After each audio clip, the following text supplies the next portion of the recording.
it is good to be back in Michigan. How's everybody doing today?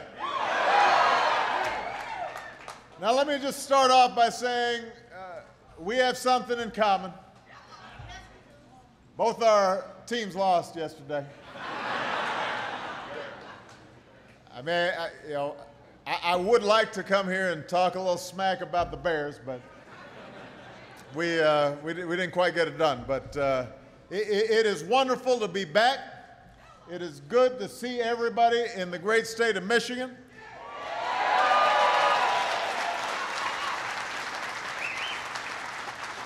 Few people I want to acknowledge. First of all, the mayor of Detroit here, Dave Bing, is in the house. We've got the Redford supervisor, Tracy Schultz-Koblars. We've got some outstanding members of Congress who are here. Please give them a big round of applause.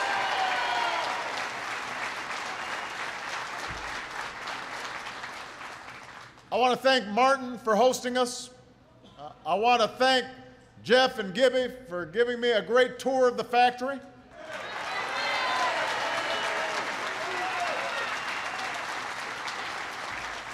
I've got to say, I love coming to factories. I love you. So in addition to seeing the best workers in the world,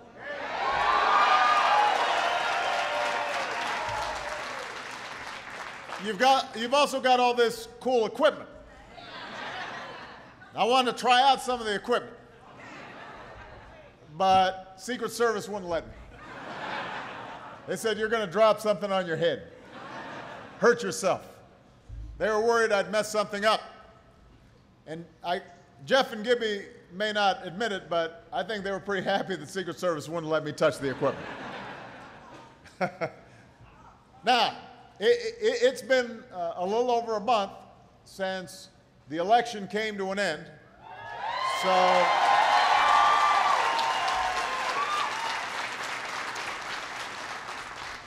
it's now safe for you to turn your televisions back on. All those scary political ads are off the air. You can answer your phone again. Nobody's calling you in the middle of dinner asking for your support. But I have to admit, there's one part of the campaign that I miss, and that is it is a great excuse for me to get out of Washington and come to towns like this and talk to the people who work so hard every day and are looking out for their families and are in their communities, and just having a conversation about what kind of country do we want to be? What kind of country do we want to leave behind for our kids? Because ultimately, that's what this is about. And I believe, and I've been saying this not just for the last 6 months or the last year, but ever since I got into public office, I believe America only succeeds and thrives when we've got a strong and growing middle class. That's what I believe.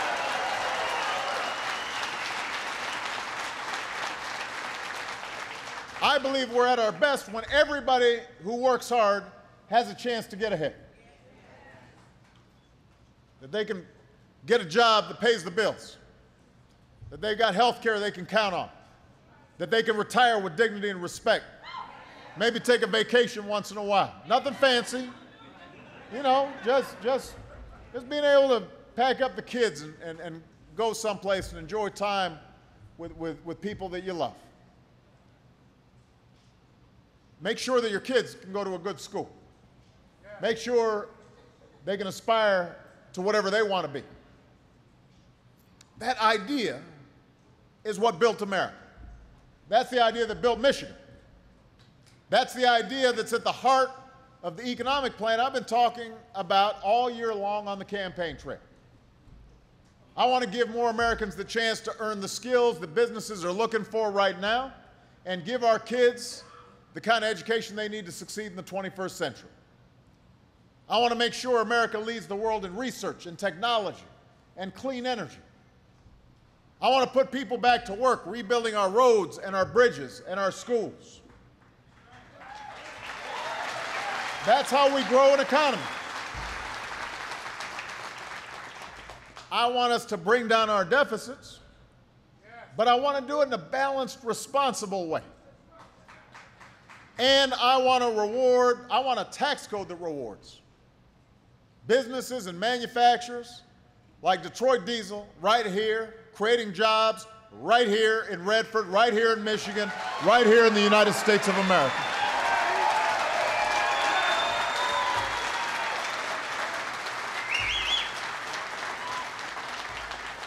That's where we need to go. That's the country we need to build. And when it comes to bringing up manufacturing back to America, that's why I'm here today.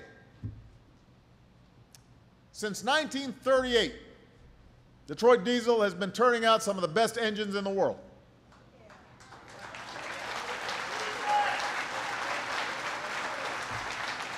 Over all those years, generations of Redford workers have walked through these doors. Not just to punch a clock, not just to pick up a paycheck, not just to build an engine, but to build a middle-class life for their families, to earn a shot at the American dream. For 7.5 decades, through good times and bad, through revolutions in technology that sent a lot of good jobs, manufacturing jobs overseas, men and women like you, your parents, maybe even your grandparents, have done your part to build up America's manufacturing strength. And that's something you can all be proud of.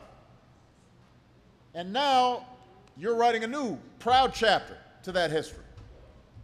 8 years ago, you started building axles here alongside the engines. That meant more work, that meant more jobs.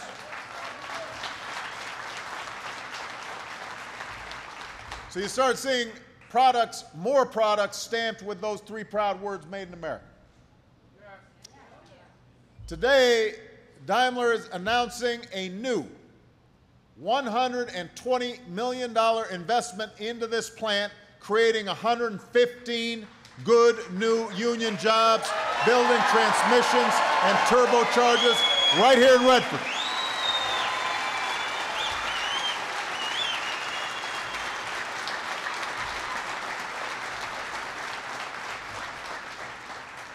$115 good new jobs right here in this plant, making things happen. That is great for the plant.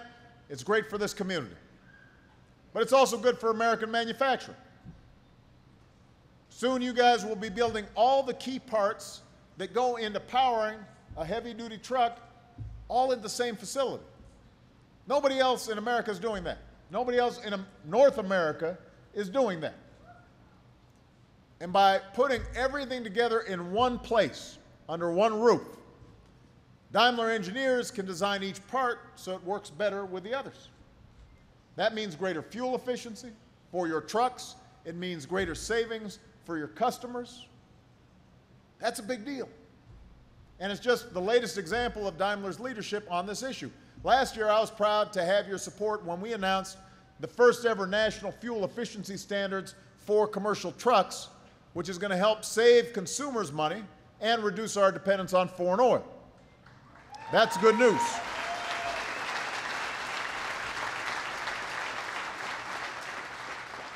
But here's the other reason why what you guys are doing, what Daimler's doing, is so important. For a long time, companies, they weren't always making those kinds of investments here in the United States.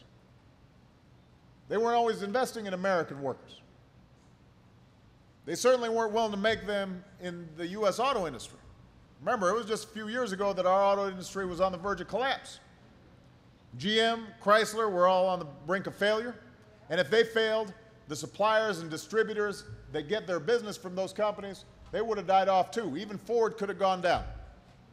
Production halted. Factories shuttered. Once proud companies chopped up, sold off for scraps. And all of you, the men and women who built these companies with your own hands, would have been hung out to dry. And everybody in this community that depends on you, restaurant owners, storekeepers, bartenders,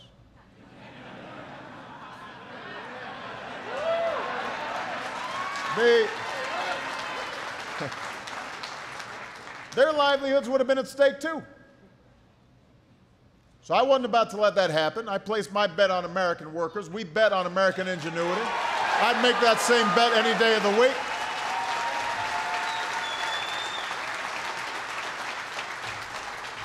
Three and a half years later, that bet is paying off. This industry's added over 250,000 new jobs. Assembly lines are humming again. American auto industry is back. And companies like Daimler know you're still a smart bet. They could have made their investment somewhere else, but they didn't. And if you ask them whether it was a tough call, they'll tell you it wasn't even close. So the word's going out all around the world. If you want to find the best workers in the world, you want to find the best factories in the world, you want to build the best cars or trucks or any other product in the world, you should invest in the United States of America. This is the place to do it.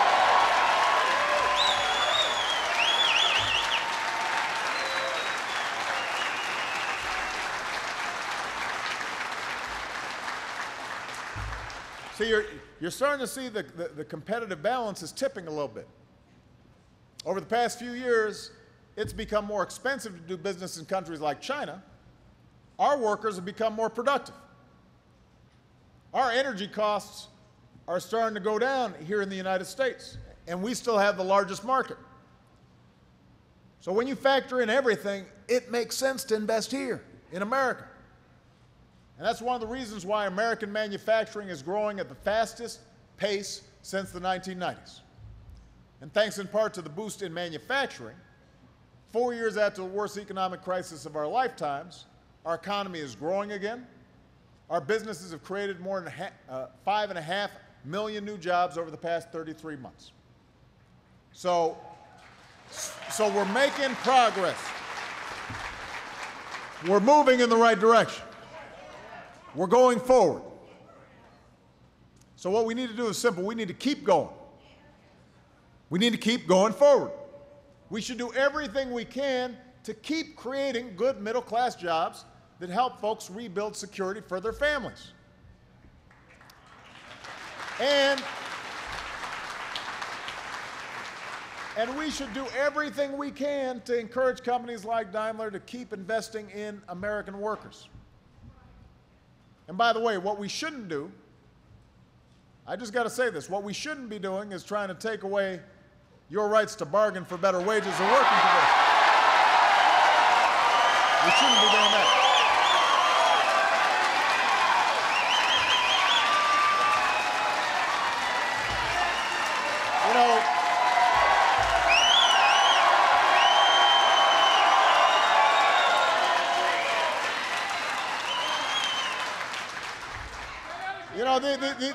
These so-called right-to-work laws, they don't have to do with economics. They have everything to do with politics. What they're really talking about is giving you the right to work for less money. You only have to look to Michigan, where workers were instrumental in reviving the auto industry, to see how unions have helped build not just a stronger middle class, but a stronger America. So folks from our state's capital all the way to the nation's capital, they should be focused on the same thing. They should be working to make sure companies like this manufacturer is able to make more great products. Tell them again, sir. Tell them again. That's what they should be focused on. We don't want a race to the bottom. We want a race to the top.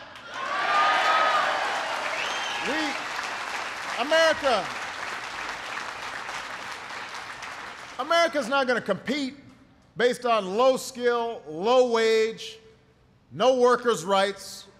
That's not our competitive advantage. There's always going to be some other country that can treat its workers even worse. Right? What's going to make us succeed is we got the best workers, well-trained, reliable, productive, low turnover, healthy. That's what makes us strong.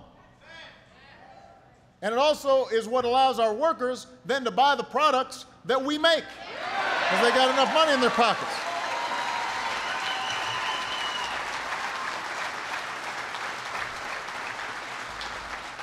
So we've got to get past this whole situation where we manufacture crises because of politics that actually leads to less certainty, more conflict, and we can't all focus on coming together to grow.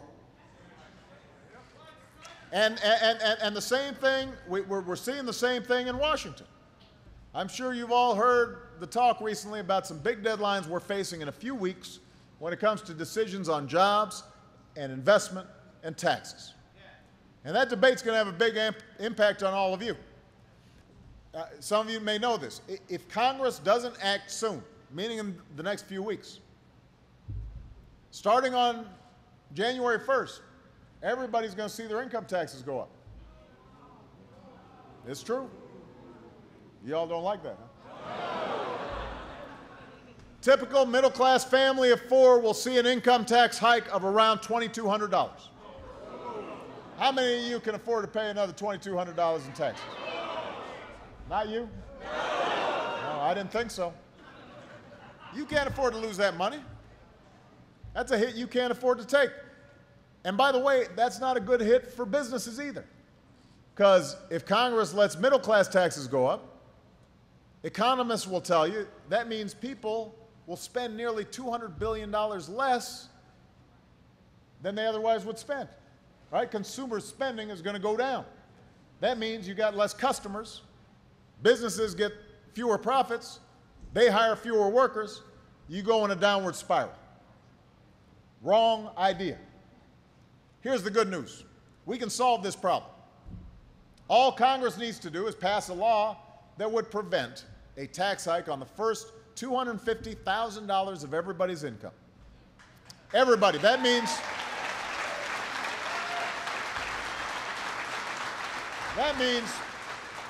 98% of Americans, and probably 100% of you, 97% of small businesses wouldn't see their income taxes go up a single dime. Even the wealthiest Americans would still get a tax cut on the first $250,000 of their income. But when they start making $1 million or, $10 million or $20 million, you can afford to pay a little bit more. You're not too strapped. So Congress can do that right now. Everybody says they agree with it. Let's get it done.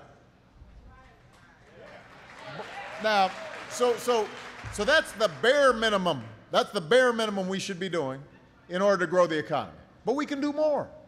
We can do more than just extend middle-class tax cuts. I've said I will work with Republicans on a plan for economic growth, job creation, and reducing our deficits, and that has some compromise between Democrats and Republicans. I understand there's people have a lot of different views. I'm willing to compromise a little bit. But if we're serious about reducing our deficit, we've also got to be serious about investing in the things that help us grow and make the middle class strong, like education and research and development, and making sure kids can go to college, and rebuilding our roads and our infrastructure. We got to do that. So when you put it all together, what you need is a package that keeps taxes where they are for middle-class families. We make some tough spending cuts on things that we don't need, and then we ask the wealthiest Americans to pay a slightly higher tax rate. And that's a principle I won't compromise on, because I'm not going to have a situation where the wealthiest among us, including folks like me, get to keep all our tax breaks, and then we're asking students to pay higher student loans. Or suddenly, a school doesn't have school books because the school district couldn't afford it. Or some family that has a disabled kid isn't getting the help that they need through Medicaid. We're not going to do that. We're not going to make that trade-off. That's not going to help us to grow.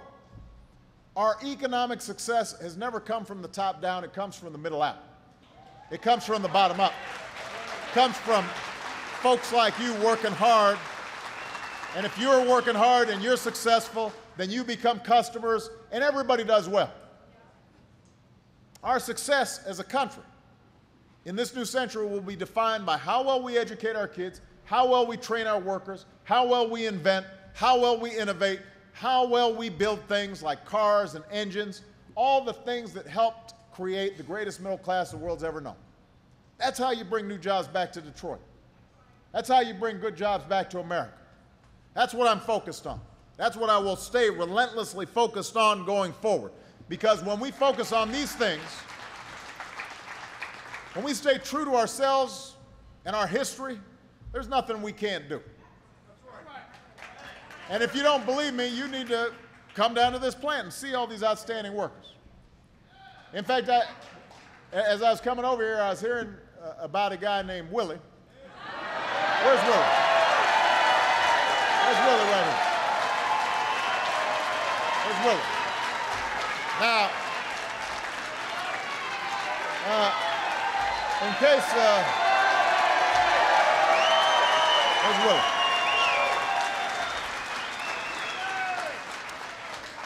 In case you haven't heard of him, they actually call him Pretty Willie. Now, I got to say, you got to be pretty tough to have a nickname like Pretty Willie. He's tough. On Wednesday, Willie will celebrate 60 years working at Detroit Diesel. 60 years.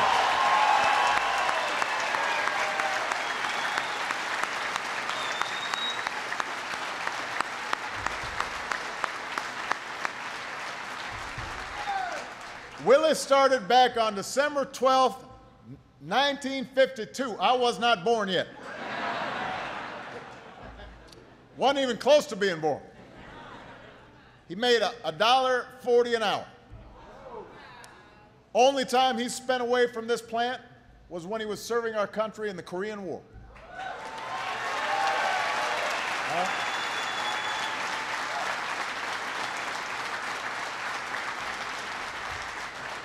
So 3 generations of Willie's family have passed through Detroit Diesel.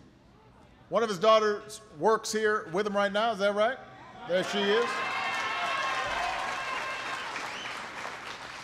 In all his years, Willie's been late to work only once.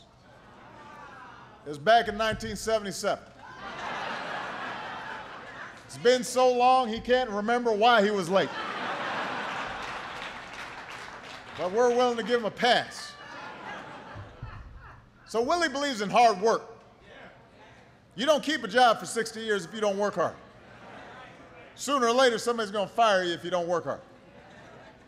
He takes pride in being part of something bigger than himself. He's committed to family. He's committed to community. He's committed to country. That's how Willie lives his life. That's how all of you live your lives. And that makes me hopeful about the future. Because you're out there fighting every day for a better future for your family and your country. And when you do that, that means, you know, you're creating value all across this economy. You're inspiring people. You're being a good example for your kids. That's what makes America great. That's what we have to stay focused on. And as long as I've got the privilege of serving as your president, I'm going to keep fighting for you. I'm going to keep fighting for your kids. I'm going to keep fighting for an America where anybody, no matter who you are, no matter what you look like, no matter where you come from, you can make it and you try here in America. Thank you very much, everybody. God bless you. Thank you. God bless America.